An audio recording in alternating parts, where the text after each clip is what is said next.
Dawkins, and I am joined by my ever-exciting and excitable co-hosts, Dixie Cochran. Hello. And Eddy Webb. Hiya. Hiya. Hiya. Was that a chop or a roundhouse kick? Good both. At the same time? Wow, yes, okay. Very flexible. Spoiler, I'm not actually very flexible. What merit would that be in Chronicles of Darkness, or maybe some kind of edge in Trinity for being able to lash out with all limbs in an actually effective manner at the same time? I think it's actually probably a trope from a They Came From movie where it's athletic stunt double. Oh, okay. Where you've actually got two stunt doubles at the same time. Right. So one's able to hit with fists while the other one hits with feet. Right. Or it's just, creative cutting. Yeah. There you go. It's even better. I've been rewatching Buffy recently, and it's always interesting kind of going like, oh, stunt double. I'm trying to remember which film it was. I was watching clips on YouTube going down that rabbit hole again. Clips from various movies, and there was an action movie I really liked, and at one point I think Arnie threw someone through a table. It wasn't Commando, and where that happens and someone gets impaled, but the guy going through the table obviously had a completely different face to the previous actor, but also a completely different hairstyle. Nice. And it wasn't fast enough to obfuscate it, really. This person sort of staggered back in theatrical fashion, arms flailing around, doing the aloha arm, as it's called in wrestling, and then just went back through the glass table. So you saw them in full view, but that made me think of They Came From. It did make me think at some points doing an Expendables style They Came From would be nice. Oh, that would be fun, yeah. They came from the exploding background in the distance in slow motion. So how are the both of you? I'm actually doing pretty good for the first time in a while. I mean, it's March of 2020. What could go wrong? No, don't say that. Right? Isn't it March 2020? It's always been March. It will never stop being March. For some poor arisen, it is. Oh no! Yeah. The mummy who's cursed to just wake up in March of 2020 over and over again. Yeah. Just tries to burn through the Sechem as quickly as possible to end that year and wake up someone else. So we've got an interesting subject for today's episode, and it is a listener mailbag. I nearly said viewer mailbag, but that would be difficult. Unless people open up Podbean and just stare at it and watch the bar travel to the right across the screen. They might do. You don't? I feel like no one does that. Really? It could be a meditation thing. But I just enjoy watching the number go higher, I suppose. Yeah, exactly. Do either of the two of you have a mantra? No. No. I don't think so. Don't do any kind of meditation and oming. I am a good anything dog. Like that. I am a good dog. I am a good dog. Right? Yeah, that works. I have to say, I have, as I talked about here before, I have ADHD, and meditation is not a thing that comes easily to ADHD people, because I thought about this a lot since I was even a kid, because my dad used to be into meditation and stuff, and I don't understand how people can quiet their brains. Because meditation for me is just being alone in my head for a period of time. Yeah. And in my head is just a flurry of thoughts that are connecting to weird things, and, wishing that there was music or, a podcast in my ear, because I crave stimulation at all times. Yeah, no, I'm the same in that regard. If I go out on a walk anywhere nearby, on my lunch or something, I will always have headphones on, and I'll always be listening to something. I probably wouldn't go out if it was just to walk around in silence. I just don't. I would almost, because of the way I'm geared, I would feel like it's a waste of time, which is silly. But yeah, I likewise find it very difficult to just sit there and, in my view, do nothing. what some people would say is resting, I would consider wasting time for myself, not other people. Other people can do it as they see fit. But I've always got to have my mind on something, I find. Yeah, the closest that I come to that is putting on a TV show that I absolutely do not have to pay attention to. Like whether that's kind of a, silly game show type thing or whatever. Like just something where I can listen to it with half an ear and be like, yeah, I'm getting this. This is fine. Yeah. So for years, I always thought if I'm trying to do something creative, that I needed to remove all distractions and isolate and think things through. And over time, both watching as my process evolves, but also reading up on just how our brain works, I come to realize that there's something you develop as a creative called a strategic boredom. Because creativity works best when you are bored. Your mind starts kicking into gear, but that is not the same as silence. So, like Dixie said, it's if you put on something in the background that it stimulates your brain enough that you can think about other things. There's actually a valid way of doing it.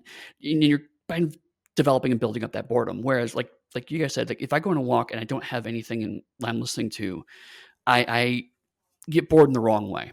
I can't. I just think about everything, and nothing really gets accomplished, and I get really distracted that way. Whereas if I have, basically my favorite medium of podcast is two people talking to each other about a thing I'm mildly interested in. Do you listen to You're Wrong About? No, I don't.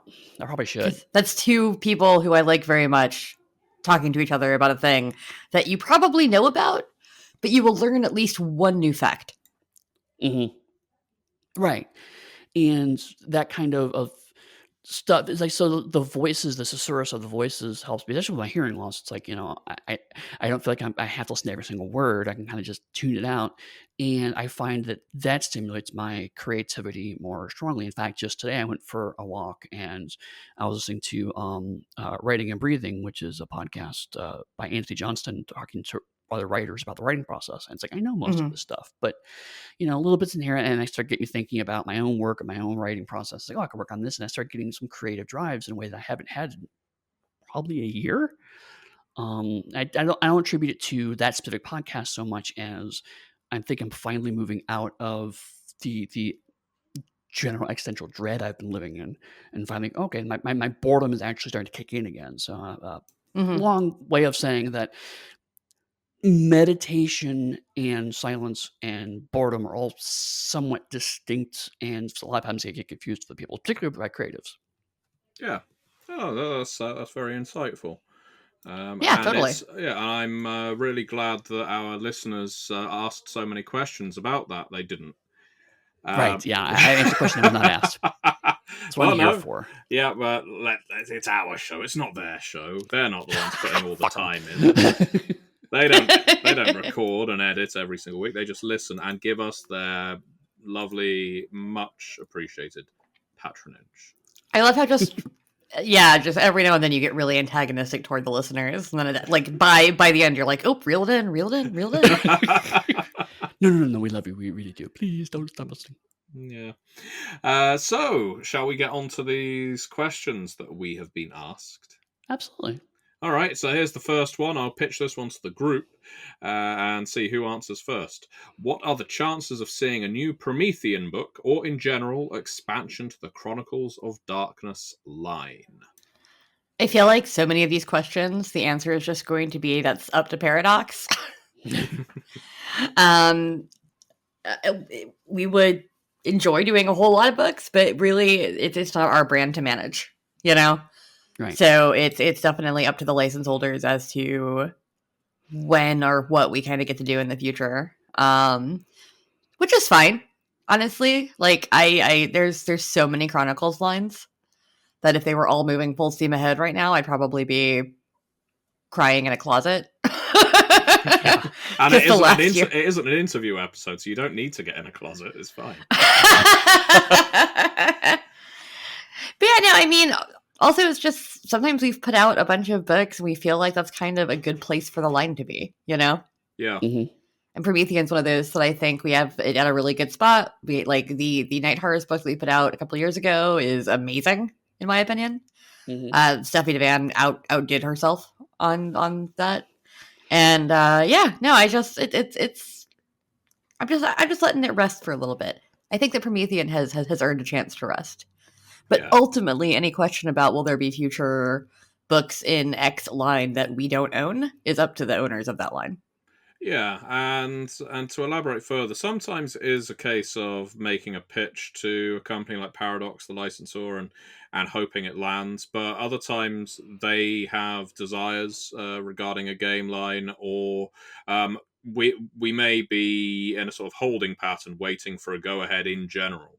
So there's lots of potential reasons for why books aren't coming out for a game line, and just as Dixie says, sometimes they have reached the perfect place where, okay, well, any future book would, to be purely capitalistic for a moment, just not sell well enough to justify creating.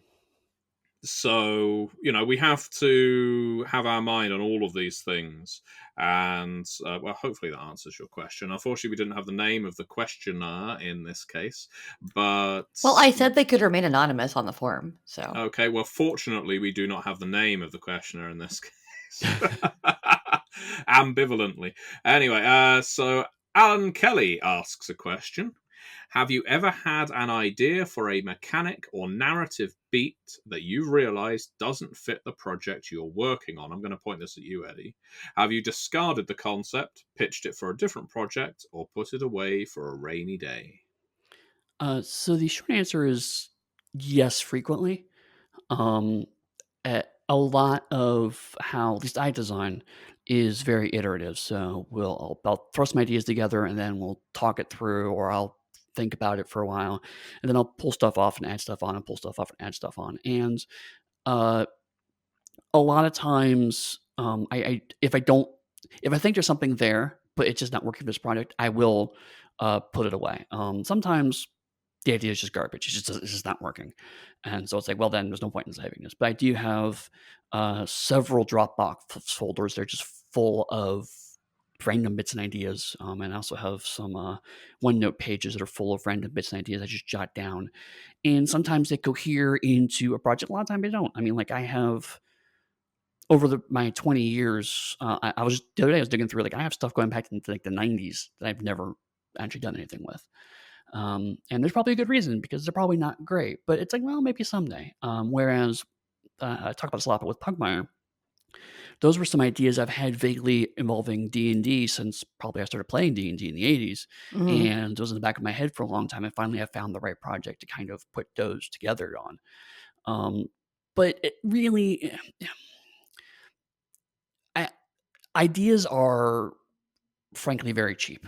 If you have like, oh, this is a cool mechanic, this is a cool bit, those are great, and write them down so you don't forget them. But an idea or a mechanic or a narrative beat is just one small piece of a project. There have been plenty of times where I have an idea, I throw it, put it down somewhere, I work on another project to come up with a very similar idea, completely forgetting the first one, and then I'll like years later go back, oh, I actually had this idea 5 years previously, but the idea I developed because it was part of an extant project and had a very specific goal is usually almost always stronger. So ideas are cool and all, but also they're the cheapest currency in actually making a project. Yeah, I've and to speak of one that I did end up utilizing, I mean, obviously they came from is probably most well known at this point for quips and cinematics as a mechanic, and I've told the story before, at least one half of this story, where I used to run Halloween themed games for my role playing club, and one of them was All Flesh Must Be Dark Place, which was an amalgamation of All Flesh Must Be Eaten and Garth Marenghi's Dark Place. And I used the quotes from Garth Marenghi's Dark Place, gave them to the characters, the players, I should say, who were playing the protagonists from Dark Place, to use at inappropriate moments as per the TV show for humor and additional dice. So the sort of genesis of that entire quip system that I ended up using in They Came From was, I introduced that many, many years before I was even thinking about writing role-playing games professionally. But I used it again in a superhero role-playing game much more recent, this was after the idea for They Came From had germinated. I was running a DC Heroes RPG where I would give people bonuses if they could. I printed out, if you recall from the Batman 1960s TV series, all the POW and Zap and Blam and things like that. I printed all those out on colourful pieces of card and distributed them around the table. And again, it was if you could use this at a hopefully appropriate moment to add some impetus to what you were saying or doing. So, pow, when you punch this henchman, you lose it. It's a disposable currency, but it gives you a bonus. So I've always had in mind this kinesthetic, this handouts to make your ability better mechanic. I appreciate that kind of thing in any game. So eventually it took the form that it did in They Came From. So definitely had an idea. So, Dixie, next one is going to be for you. And it's from two people. Two people? Yeah, two people, because we've got the same question in two different forms. One is from Alain, and Alain says, in the recent years, there have been quite a few changes in how the gaming industry, with community content, Kickstarters, etc. What do you think will be the next change? We also have a question from Christian Wilson that says, how would you like to see the tabletop game industry evolve over the next 5 years? Do you see trends emerging, etc.? So what changes have you observed, and what would you like to see happen? Is a big one.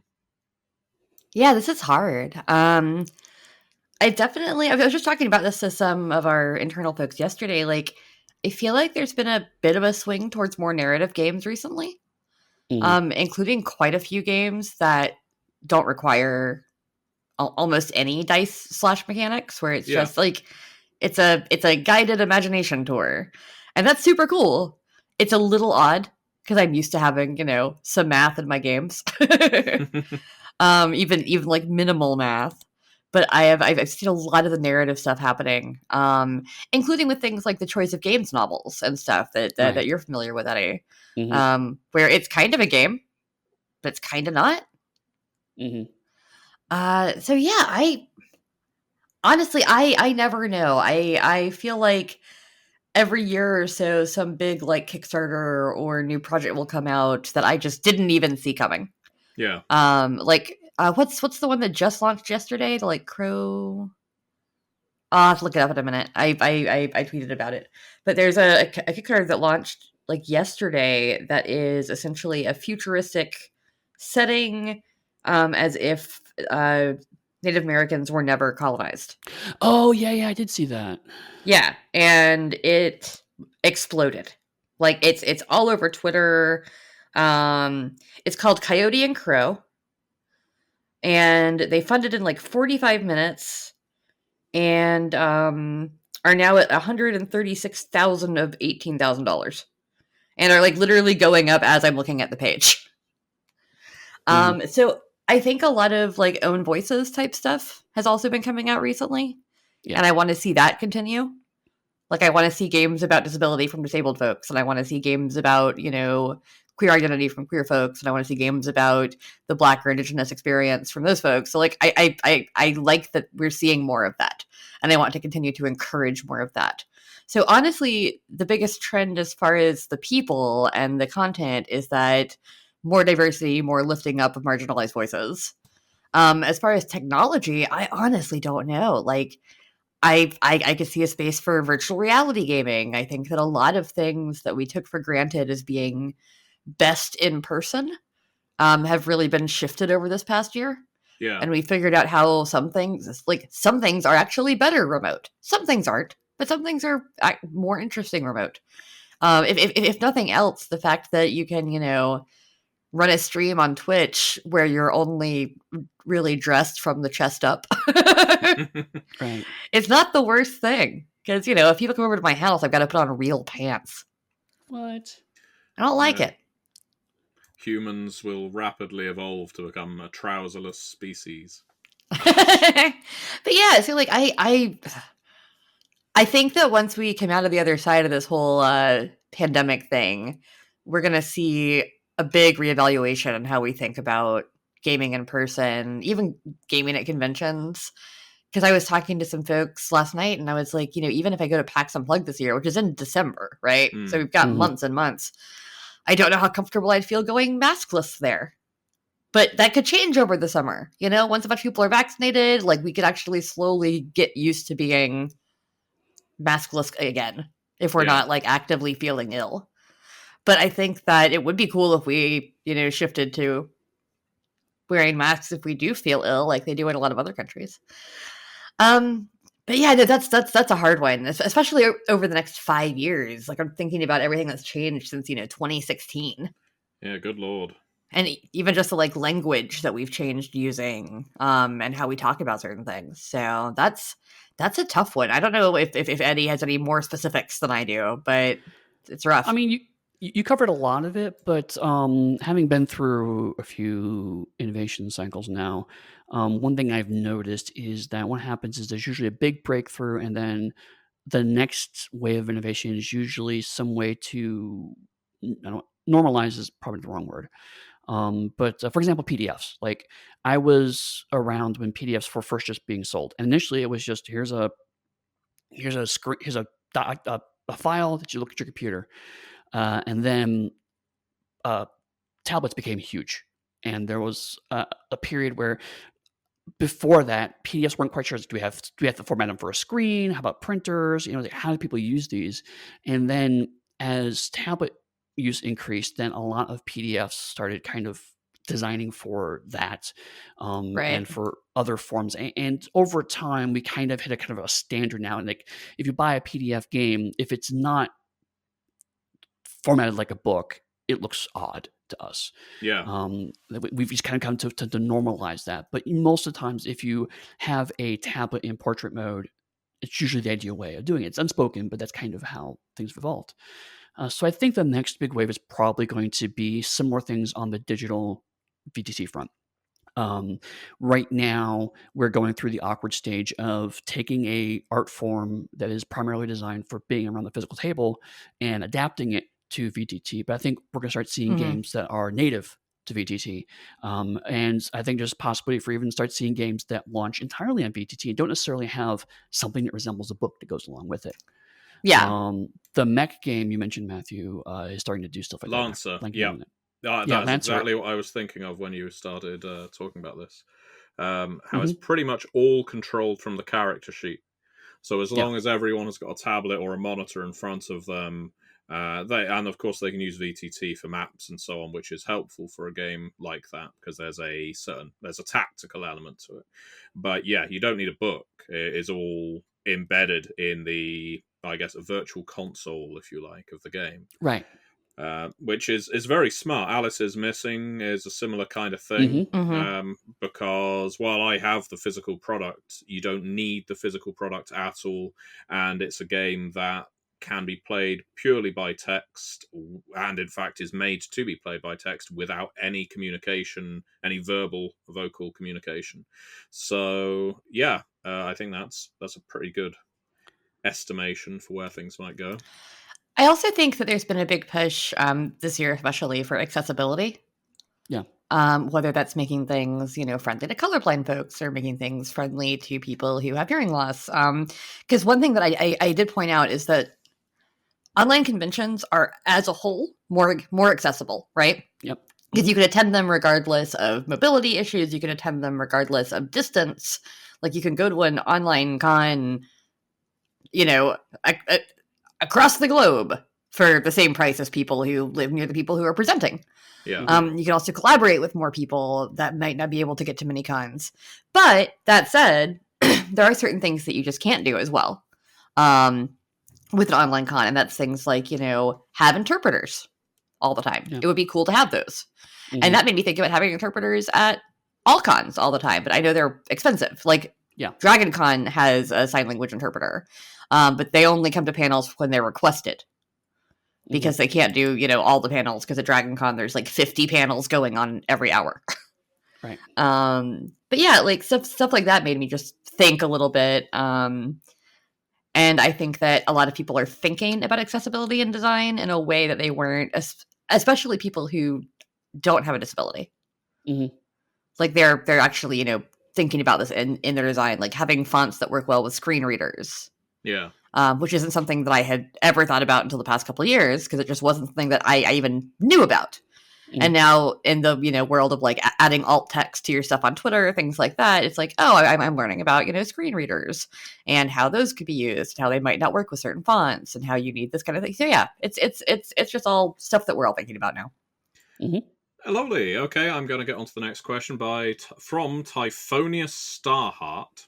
And I will answer this one myself. It's if you had the power to do an entirely new splat main supernatural line for Chronicles of Darkness or World of Darkness 20th anniversary, which is an interesting choice, and could do anything you wanted with no oversight from Paradox, what would you create, and what some of the features of said splat super be? So, is it Grumbledukes? No. Although I was tempted. I was thinking of Grumbledukes, Clan XYZ as well. They need some coverage. They've received far too little coverage. Now I'm tempted to go back on my initial choice. Clan Vagarante as well.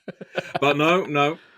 So actually, I would amend an existing splat to have a completely different feel to it. And I can say this with some confidence that this isn't going to be a wasted pitch, because I'm fairly certain Paradox would not be going in this direction. So for a while I was thinking about what would I do with Hunter the Reckoning. If I could do Hunter the Reckoning 20th anniversary, what would I do differently, or a 5th edition for it? And before anyone starts saying this is just Highlander, I'm not even a big fan of Highlander, so hear me out. So I like the idea that when Gehenna, the end of the world, happens in the early 2000s, people just stop being imbued. So the imbued in Hunter are humans who receive essentially blessings from God or angels or some undefinable power to go and hunt creatures and use supernatural powers against them. And yeah, people stop feeling that burst of power. People stop receiving it.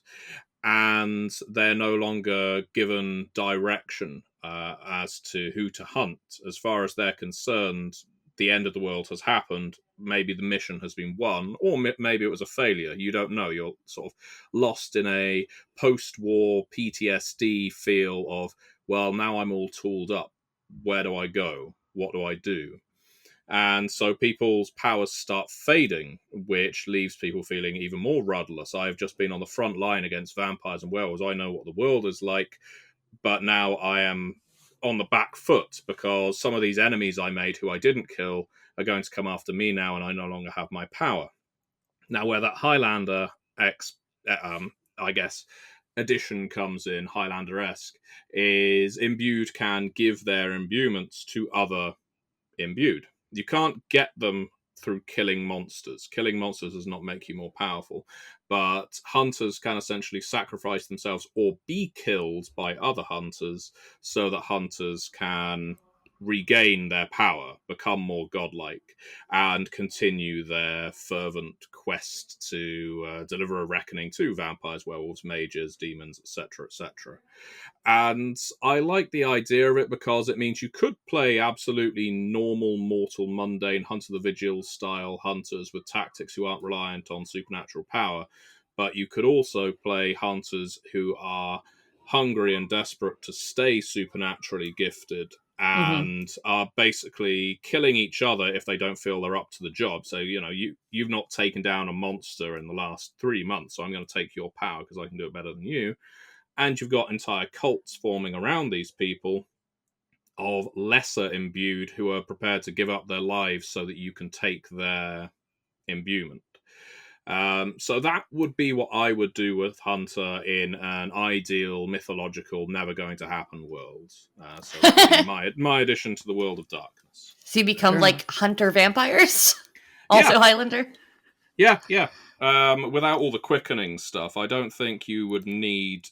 I don't know whether hunters would feel the drive to kill each other like you get in Highlander. I don't think that would be necessary. I think it would just be a discovered thing in the canon that when a hunter kills another hunter, they can inherit the power, and by doing so, it creates an entire strain of rather homicidal hunters who could be positioned as antagonists, or they could be protagonists, or it could be an option. But either way, it blends some of the things I like from Vampire with, as you say, the sort of power consumption, the cannibalism to gain greater strength, while also it has what I really like, that idea of coming back from the front line and your world can never be the same, but the enemy is still out there. You know, you don't know if your mission was successful because God certainly isn't coming down to say, well done, you can now ascend to heaven. Nope, you're still stuck at home where it's constantly raining and it's always dark and the monsters are growing in number again. Right. So, Yeah. Speaking of Highlander, someone pointed out to me the other day that if you watch the original Highlander film, like halfway through, if you don't watch the first part of it, and you were told one character is Scottish and one character is Spanish, you'll be mad when you realize which is which. It's true. Yeah. It is a very curious movie where you have a Frenchman playing a Scotsman and a Scotsman playing a Spaniard wielding a katana, was it? I don't know. Yes. Yeah. Something like that. It's gloriously ridiculous. What is it that you are eating? No, it's what? No, what are you eating there, MacLeod? This is the haggis. It is the sheep's stomach filled with the odds and the barley. This is, that sounds disgusting. It is a Scottish delicacy. Maybe you have not heard of it in Spain. Anyway. Just dramatic reading from Highlander brought to you. It's a theatre here. Galrukin asks, and pitches to the group, once Adventure gets published, is it possible that we'll see an actual play of it on the Pathcast? Anything's possible.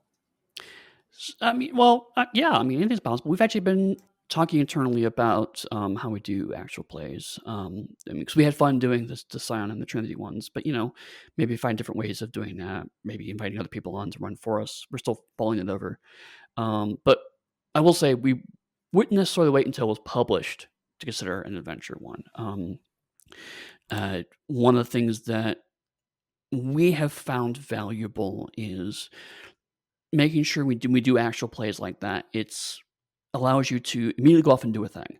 And usually if the book's published, then it's very simple. It's like, Trinity's out. I like the sound of this game. I'm going to go buy Trinity. But with things like Backer Kit, we can also get people to pre-order. So it's not necessarily publishing being the requirements before we consider actual play. But there is some strategy involved there. And also just full disclosure, our numbers on the actual play episodes aren't as high as some of our other episodes. So it's something we need to the way we've been doing it is maybe not the best way. Running it every 3 or 4 months is perhaps maybe not the best way of handling how we do that. So we've talked about maybe just sitting down and playing for 4 hours and then putting that into maybe a couple different episodes. Right. Just like a 2-parter or 3-parter. It's probably the better way to do it because I forget what we did last time every time. If we wait weeks between when we play, I'm like, what's happening? So only the kind of funny stuff sticks out to me, which is why with the last one, I was like, okay, there's a kidnapped person, but also Matthew went on a bunch of dates. Right. And that's literally what I could remember at any given time. Never mind the kidnappings. Right. No. Moby Dick was funny. Yeah, no, that was really funny. Yeah, no, and let's be honest, I think of the 3 of us, none of us are particularly avid actual play watchers or listeners. And I don't think that's an insult to people who do actual plays, no matter what form they take. It's a very selective medium that not everyone gets on with. Some people just don't jive with watching other people play or listening to in our case. So it's understandable that our numbers would be down for those episodes. But finding a way of getting them to a broader audience or delivering them in a way where we can remember what's going on from session to session would probably be sensible. But I think Adventure is a fantastic game that is well suited to audio drama. So no, totally. And also, I brought the numbers thing just for context, but to be super clear, in case someone's confused at this point, we don't curate our content for numbers, as you can tell by the sometimes 20 minutes of bullshit before we actually get to our topics. But it is something like if we're going to devote 3 episodes to something, that's when we start going, okay, well, maybe we need to find a different way of doing it. So the numbers are just kind of more indication of we could do this better rather than we're never going to do this. Yeah, totally. Also, I'm mad that Matthew skipped me on the last question. I spent the whole time you were talking thinking of my answers. Well, I tell you what, we're going to return to this mailbag because there's no way we're going to get through all these questions. I thought we were, but I think it's a question that we could return to each time, and because I think that's an exciting one. So let's keep it in mind. We'll keep Typhonius's question here for the next time we do a mailbag, which may be as soon as next week. We never know. So coming straight from the Republican Party, we have Senile Philosophy, who is asking... There goes, we don't put our politics on the Pathcast. It's all right, I'm not American.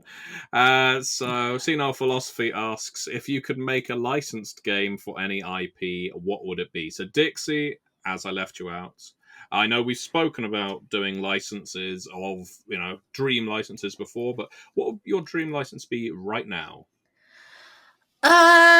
Gosh, it remains always kind of a toss between things like She-Ra, Gem and the Holograms, things that I liked as a child that have, like She-Ra especially, the reboot was amazing, and I would love to do a She-Ra game.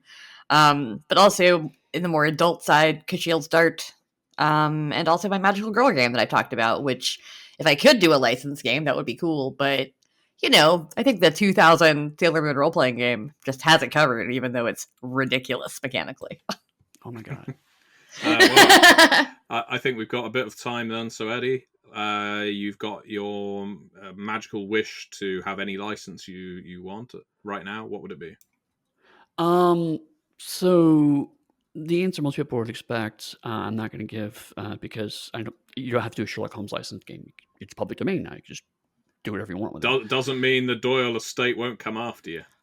I think I've been pretty on record in my opinions of the Conan Doyle estate, which are not good for those of you who don't know. But honestly, if I could make a licensed game, I think Transformers. It sounds obvious, but I mean, there's a lot of interesting depth there that can be really interestingly explored. I mean, it's not just so it's more than meets the eye, is what you're saying? Yeah. Funny, it's you would say it's, the game about robots is in disguise. But I mean, it is more than just red robots punching purple robots. I mean, I think there's a lot of things about what does a war that's been going on for millions of years do to your psyche? What do you do when a war is so bad that it devastates your home and you can't live there anymore? I think there's some really interesting depth that could be found in a game like that. Also, character creation would just be fun. Oh yeah, it's like I'm a car and he does this thing, and that could be fun. It could be tons of fun. Yeah. I think you mean I'm a bat who turns into a cassette tape. Right. Well, I mean, obviously for me, but yes, for you, it would just be, there are, as we discovered, at least 2 different bat-based characters you could choose from. Yeah. Yep. Okay, from someone using Obfuscate now, and I'm not going to answer this because that would be the obvious choice. So someone using Obfuscate asks you, Eddy, because that's my choice, what Vampire the Masquerade 5th edition book would you most like to create? Yeah, you weren't expecting to have to answer this one, were you? Well, yeah, but also it's a weird question because on the one hand, I've made a lot of 20th anniversary books, and I don't want to basically say a 5th edition version of a book I've already made. Exactly. But I mean, honestly, I would love to dig into the spot. It's always been an intrigue of mine because it's, on one hand, the concept's really unsalvageable, and all the attempts to salvage it have not necessarily been great. And I think there is something that compelling that can be pulled out of a group of extremists who have found that their underlying belief is completely false, and what that turns them into. I think there's a really strong, interesting, and approachable narrative, particularly in light of things like QAnon, where it's like, what happens when this massive conspiracy theories turn out to be completely false? And what does that do? And how do people handle that? I think there's some really interesting stuff that can be done from that. And so Sabbat could be a great metaphor for the exploration. But, as always, that's up to Paradox. And Dixie, do you have any V5 books you'd love to cover? Based on the lore that's come out so far, for V5, because like I wouldn't want to do a historical or anything because I feel like V20 and previous books just have all that covered, you know. So that's my usual answer. It's like, oh, I'll do historical, or I'll do this. But I think I would like to do either an Ashira / Beckoning book, like what the hell's going on over there, or a Second Inquisition book. That would also be it could be like Hunter 5, but also, you know, what's going on from their perspective. Yeah. Like, are they hunting things besides vampires? Like, what all do they do? Because I find, you know, supernatural research and capture groups interesting. Like, I once again, I watch Buffy. So yeah, I think one of those two, based on the V5 lore we have out now, would be really cool. I don't know. In fact, I will answer this. So Go for it. my choice would probably be to go for something a little, very much, I guess, thematic, and it would be a book all about addiction. And so it would cover the vitae from the perspective of vampires who have the addiction to feeding, ghouls have the addiction to vitae, blood dolls who have the addiction to being fed from, and the way the circulatory system, the blood trafficking, human trafficking organization I introduced into V5 works on a grand scale, that kind of thing. I think it would be a very moody, probably quite a slim book that would have a few sort of personal tales in there that are all thoroughly depressing. But yeah, I could see myself wanting to work on a book like that. So, next question from Devil Aether is a VTT, Astral Roll 20, etc., implementation of Storypath systems games anywhere on the horizon? So, Eddy? The short answer to that is yes. And by the time you're listening to this, we'll have already dropped our virtual horror con episode where Rich actually talks about that in pretty strong detail. So rather than answering that question again, I would say just go back to last week's episode and listen to Rich's thoughts on VTT, because we talked about that for like 5-10 minutes. But yes, definitely. Lovely. Okay, so this is a question for all of us from Chris M. Tell us about how you came to be a part of Onyx Path and how you came to your current position in it, if that position has changed. Who are origin stories? We haven't done that in a while. Yeah, I mean, if you want the like long answer, you could listen to our first episode, and then I think we did it again a few months ago. Or like for a different podcast. I don't know what we've been doing. Either way, for a different podcast. Yeah. Long story short, for me, I came into this freelance editing because I knew Rose Bailey and she gave me some work and that was cool. And then when she stepped down, I took over her job, and also became the lead editor at the same time, which is something that she was handling before anyway. She just wasn't doing any in-house editing, and I do. The position hasn't really changed much for me. I have, you know, taken on new things here and there and drop things here and there, and we occasionally shuffle work between the three of us. But the job itself for the past 3 years has been pretty steady. What about you, Eddy? So mine was kind of a weird twisting road. I actually worked with Rich at CCP Werewolf, and near the end of Rich's run of that, we helped form what we called the Transmedia Division, which is specifically to try to do role-playing games, books, comic books, novels, support for EVE Online and the upcoming World Arts MMO.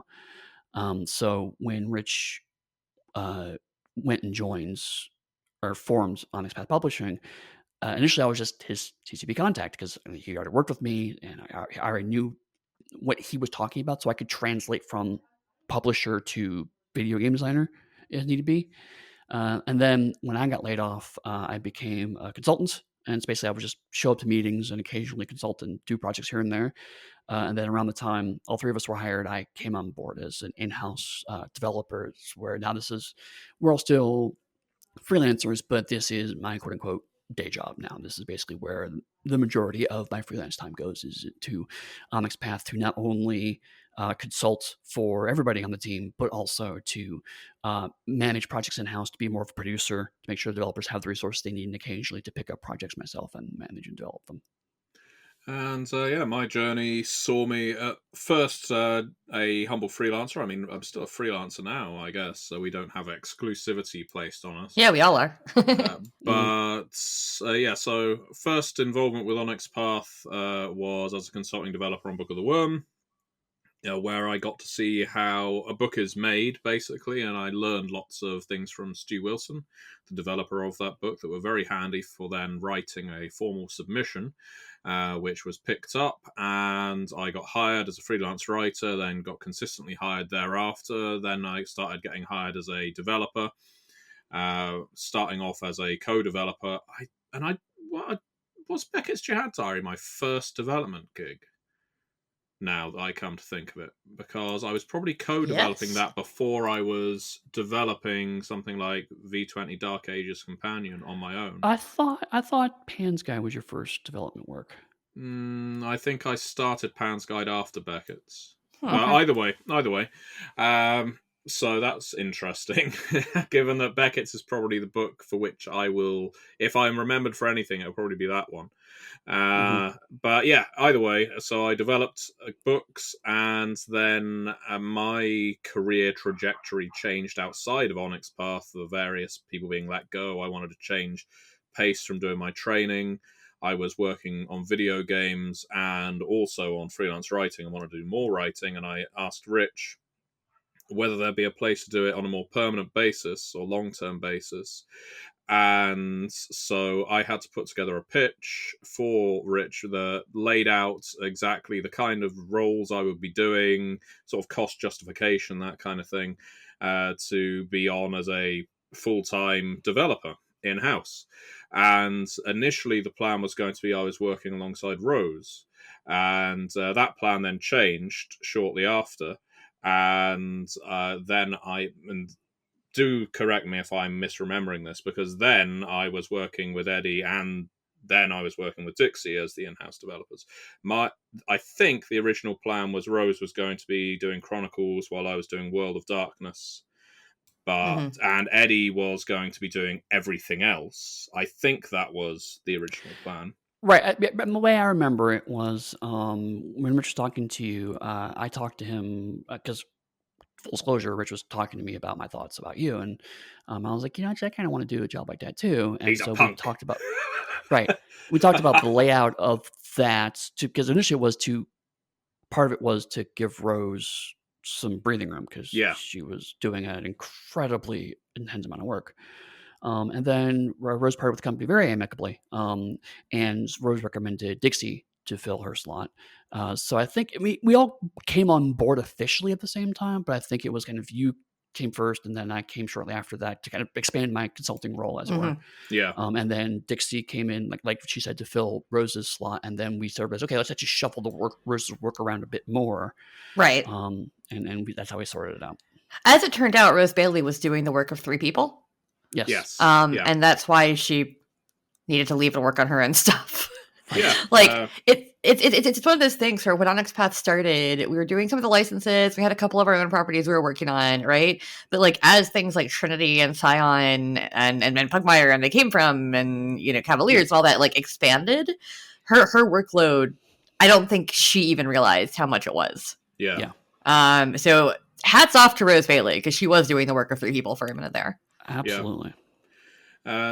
From there, being an in-house developer, and still do writing and now editing whenever I see fit to fit it in my schedule. So there you go. So next question from Epsy: when will Werewolf the Forsaken get a line developer, Dixie? It technically has one, I think. Doesn't it? I was the last developer on Werewolf, I think. With Shun by the Moon. But I don't think there's a specific line developer, but you can correct me if I'm wrong. Probably not. I can say it would probably be Chris Allen if we had Werewolf projects in the pipeline, but please refer to my first answer, paradox and lines and what we can and can't do. Yeah. Right. So there are some lines right now that just don't have line developers per se, just because we're not developing anything for them. So there's kind of no point in having one. And also, I think it's good to kind of talk a little bit about how we perceive line developers have changed over the years. True, Like, true. when I first came on board, the line developer was basically the creative head of the entire line. So they made all the decisions regarding the game line. They greenlit all the books. They hired all the developers. They didn't, and most of the time they would develop most of the books themselves, and a lot of times develop all the books themselves. So they were basically completely in control of the game line. And that's just not sustainable with how many games we put out. So these days now, a line developer, like you said, Dixie, is someone we bring on board to actively develop a line that's going to have, that we know is going to have several books coming in close succession. And it's strategic. Like a game like Scion definitely needed a line developer because there's a lot of research and continuity and things that have to go together to make sure that that's all cohesive and respectful and handled well. Mm-hmm. Trinity needed a line developer, which we turned into a content lead, because really Ian's role is not to manage the books so much as he is our fountain of information. And so he makes sure that the books in the Trinity book all line up and connect together, but also deviate in interesting ways. And so under Trinity, we have distinct line developers for at least our 3 tentpole games, because there's a lot of backstory and continuity and addition stuff that we have to keep in mind. Whereas Anima, which I'm working on now, we're probably never going to have a line developer for Anima because we don't know how many books we're going to make for Anima yet. Pugmire technically has a line developer, which is me, but also I own it, so it's not quite the same thing either. Eddie, you're hogging Pugmire. It's true. It's all mine. No one you can touch it. I mean, that's the advantage of owning it. Is I can fuck off. Get off my dog. But like, technically speaking, in the World of Darkness, none of the World of Darkness games have a line developer right now. It's all Matthew. Matthew's kind of the Ursat's line developer for World of Darkness as a whole. Well, that's to go into World of Darkness a little. So for a long time, so Mage the Ascension is a really good example of this, because Mage is very closely associated with one of our frequent colleagues, Satiros Phil Braccato. And we all love Phil, and we all love Phil's work. And yet, there is the issue where these projects can get bottlenecked if they are all left with one person. Not because it's particularly slow, but because it's a knowledge issue. And I can absolutely see where this issue came from. So if you give Satyr a book and he gets through it, and then you give him the next project and he gets through that, all of the meta plot knowledge, all the rules knowledge, and so on ends up with one person, which in one theory is a good idea, because it means you're getting this expanding bank of information, you're making one person valuable. But on the other, it means that if that person is ever unavailable, or if they can't commit this time that's needed to a specific project, you become a bit stuck because you have relied so heavily on one person.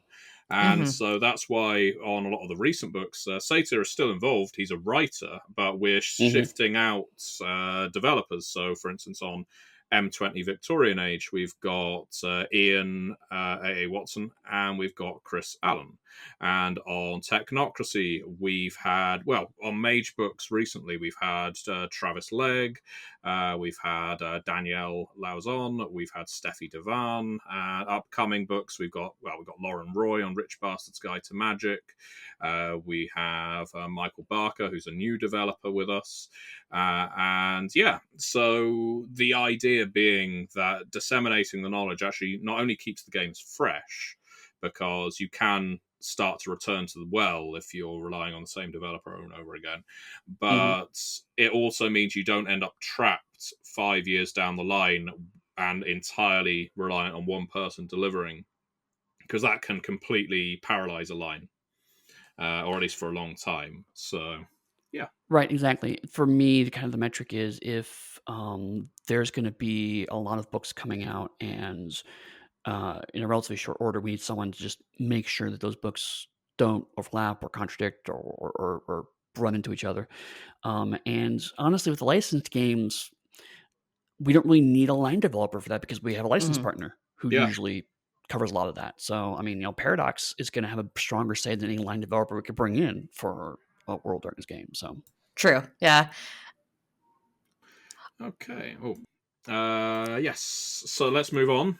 So I'm going to skip the next question for the last one because I know it's one very close to your heart, Dixie. We are getting near the end of our recording, so we'll have to it save some depends of on these how for long- another one. Yeah, how long you need to rant about that one. So now it's the pick your favorite child from Weird Hamster, who asks all of us, what is your favorite Onyx Path and Partners game and why? So, Dixie. I hate And why this is it question. Pugmire? I hate this question so much. Okay, I'll ask. No. I'm gonna answer this, but I'm gonna put like 18 caveats in place. Because like you can't add like if you ask me what my favorite book is, right? There's like a top 10, and it's because it depends on my mood and what I want to read at the time. Right. Same with movies. Mm-hmm. Like, I don't have one favorite movie because sometimes I'm in the mood to watch Sofia Coppola's Marie Antoinette, and sometimes I'm in the mood to watch The Avengers, you know? They're just completely different things. That's why picking a favorite anything is hard. Like, say, what's your favorite food? Well, today it's nachos, but tomorrow it might be sushi, you know? Right. So that's how I feel is I feel like I always have to give like 5 answers to this question. Because like, what's my favorite, you know, lighter game that we do? It's They Came From. What's my favorite, you know, D&D-esque or fantasy game we do? It's probably Pugmire. Mm-hmm. Like, what's my favorite horror game we do? Probably Changeling the Lost, but I also really love B5. So it's like, it depends on what mood I'm in. And what kind of themes I want in a game. Oh, well, no, I think that's a good answer. And what about you, Eddy? Do you have a favorite? I mean, honestly, a lot of my caveats map to Dixie's. For a long time, I didn't really want to play World Darkness games because I was really burned out on them. I had worked on them for a decade solid. And I was just like, I intellectually enjoy the games, but I need a minute. And it's like for 3 years, I just didn't really play them or engage with them. And on the other hand, obviously, my favorite game is going to be Pugmire because that's my heart on the page. Yeah. I mean, it's my love letter for my dog's past and presence for the past 5 years. Of course, I'm going to love that game. But I mean, after that, it gets muddy because, frankly, my favorite game is the latest game that's come under my nose on my desk. You know? Yeah, like I love Anima. I love Exalted Essence. Like what else have I worked on recently? You know, right? Like, I like games and I like variety, and we make a variety of games. And there's been plenty of times where I've been like, okay, I'm really in my own game, working on my own stuff, and then like, oh, the Victorian, Mage the Extension 20th Anniversary Edition Victorian Age, as is properly known. Victorian Mage. Had, you know, I didn't really know much about it. I knew it was happening, but I didn't really know much about it. And then we started talking about it, and you know, I read the Indiegogo page and seeing stuff. And I was like, this is really cool, and I'm really excited about this. And of course, I'm a huge fan of the Victorian Age from my love of Victorian literature. So it's like I would love to play this right now. But then, you know, also later on, I'll go back to Trinity Core. It's like, I love Trinity Core. So I mean, it's not a corporate answer in a sense of course, all of our games are great. And it's really just, if it was a bad game or a game we didn't like, we probably wouldn't make it. Right? There are a couple of games that aren't to my taste. I mean, like, I intellectually understand the appeal of Exalted, but it's probably not my cup of tea. But it doesn't make me less excited for Exalted Essence. Yeah, exactly. I would love that slice of it. And I'm just going to be very boring and say that my favourite Onyx Path and Partners game is, at this time, with all arrogance, not just implied but directly stated, They Came From Beyond the Grave, because I've had so much fun running it at various different levels of tone, both horrific and comedic, and it works really well. Mm-hmm. And that, again, not to say I dislike any of our other games. There are some games I like more than others just because they appeal to me. But They Came From Beyond the Grave is the thing I have most enjoyed working on and playing with in the last few years. And I'm really, really happy with They Came From Camp Murder Lake. So, yeah. No, totally. But at the same time, like, the classified game that we haven't announced yet for They Came From, I also really love what we're doing with that too. Yeah, Right? as I run more of that, and I have for some NDA'd sessions, I am sure that may come to supplant Beyond the Grave. I don't know, because big fan of the subject matter of Beyond the Grave, and while I'm also a big fan of the subject matter of classified horror and hammer horror and slasher movies, I know may that's your just sweet edge spot. it out. It is. Yeah. So we come back round. Now, we haven't answered all of your questions, listeners, and that's fine because this episode has spun by so quickly. And I feel like we've enjoyed ourselves answering these, that we will reopen the mailbag and also get to the other questions next time. Why not? But in the meantime, we have one last question for this episode. The most important question I want to put out. This is definitely the most important question we have been asked ever. Yes! Yeah, I hope you're still listening at this point, Rich, because this should determine various things about how we go forward with 2021. So, this one is from Chaos RCTM. And I guess you could pronounce it Chaos Rectum. I've been trying not to in my head pronounce it that way. Oh no! That makes this question even worse. So, Dixie from Chaos Rectum is mad at you right now. Is hot dog a sandwich, as it's just some meat between bread? No. First of all. So, for the record, I have a long history with this question. When I was working at the comic shop in like 2015, 2016, this meme first kind of became a thing, right? Like, is X a sandwich? And my coworker Zane, who I love to death, is a grumpy, curmudgeonly man, very sarcastic, very funny, and he hated this. He hated that we were talking about everything as if it were a sandwich. So my coworker Sarah and I, because we were very trolly, would talk about, like, we would try to think up reasons why anything could be a sandwich, right? Like, oh, a sandwich is just any filling between, like, a layer of carbs. So technically a ravioli is a sandwich. And a dumpling is a sandwich. But we were just doing that to be trolly, right? Because then we would define anything we could as a sandwich just to fuck with Zane. We even had a song to the tune of Rhythm as a Dancer where he'd be like, pizza is a sandwich, dumplings are a sandwich, Pop-Tarts are a sandwich, yeah. So we would do that just to be annoying. However, since then, I have chosen to subscribe to the cube rule of food, and therefore a hot dog is a taco. Because the cube rule of food states that if there's only one, like, it's you identify the food based on the starch location. So there's only one starch on the bottom, as in pizza or what have you, it's toast. Okay? Okay. If there's starch on the top and bottom, it's a sandwich. If there's starch on both sides and the bottom, it's a taco. Okay. If there's starch in a square around a filling, it's sushi. Okay. If it is essentially a box with no top, it's soup and salad with bread bowl. And if it is completely coated, it's a calzone. Like if the starch complete, so like dumplings are a calzone unless they're the dumplings that are open on top, and then they're a soup with bread bowl. So a corn dog would be a calzone. Yes, a corn dog is a calzone. Okay. Although you could argue that once you've bitten the top of the corn dog off, it becomes sushi. Or a super bread bowl. You'd have to bite it all the way along the top, though. That would be a strange way of eating it, wouldn't it? So sandwiches and starch-based food could actually transition states like liquid and gas? Yeah, like as you're eating it. For instance, if you have a slice of pizza and you fold it in half, is it now a sandwich or is it a taco, actually? Maybe. Or like if you have an open-faced sandwich, it becomes toast. Yeah, exactly. I feel like we're kind of stepping into Franz Kafka's metamorphosis at this point.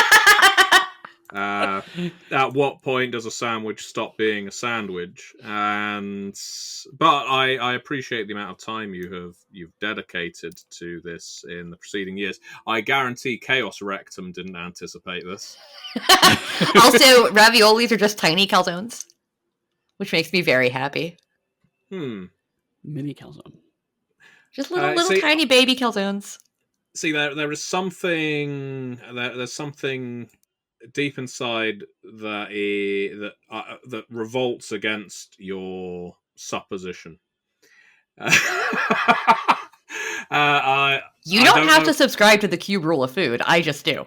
Well, exactly, but this is why why friendly debate exists, and yet I know we're also over an hour, so I'm just struggling. I'm really struggling with the idea of ravioli as a calzone, and I worry that this will linger with me now for the next week until we record again. Well, if you want, you can switch the words calzone and ravioli, and instead a calzone is just a large ravioli that's been baked. That's Is that workable. better? Well, let's see what happens if I actually bake a ravioli and if it becomes a calzone. Baked ravioli is delicious. No, not if you just stick a single small ravioli on a tin, because this is how I'm thinking of it. I'm thinking lab conditions, no trimmings, nothing like that. And is it a calzone without? No, this is too much. I can no longer. You were going through the exact same emotional arc that we put Zane through 5 years ago at the comic shop. Yeah, where he would just get so frustrated with us because we were just like a sadist, making everything a sandwich. So what I'm hearing is that we should separately conduct our own scientific research and bring our results back to the Pathcast. Well, yeah, the question for me is, at what stage does said ravioli become a calzone to my satisfaction? How long does it have to be baked? Does it have to be crispy around the edges? Can it just be warm throughout? I don't know, but now I need to find out. To be clear, the cube rule is primarily for identifying the primary starch placement. There can be substates within a cube state that allows for gradations of classification. Well, this is Heston Blumenthal style bakery now, where we're thinking, okay, well, this meal contains several different meals. Willy Wonka, the snosberries taste like snosberries and it's everlasting bubblegum. I'm done with this episode. And would like to ask... Matthew just rage quit a digression. I'm impressed. So, Dixie, if people would like to question you about the nature of sandwiches and their variants, where would they go? They can find me at Dixie Cyanide on pretty much all social media. And what about you, Eddy? If they wanted to ask you about sandwiches, dogs, or Transformers? You could find me at pugsteady.com, which will now correctly take you to all of my social media accounts. And they can find me on MatthewDawkins.com. Do not ask me any questions about sandwiches. And you can find all of us on theonyxpath.com, where we update our product lists every single Monday night, and we release something new every single Wednesday. Do stop over on the Onyx Path Discord, which is linked below, because we are all on there talking about our games and answering questions about them. And with that said, many welcomes.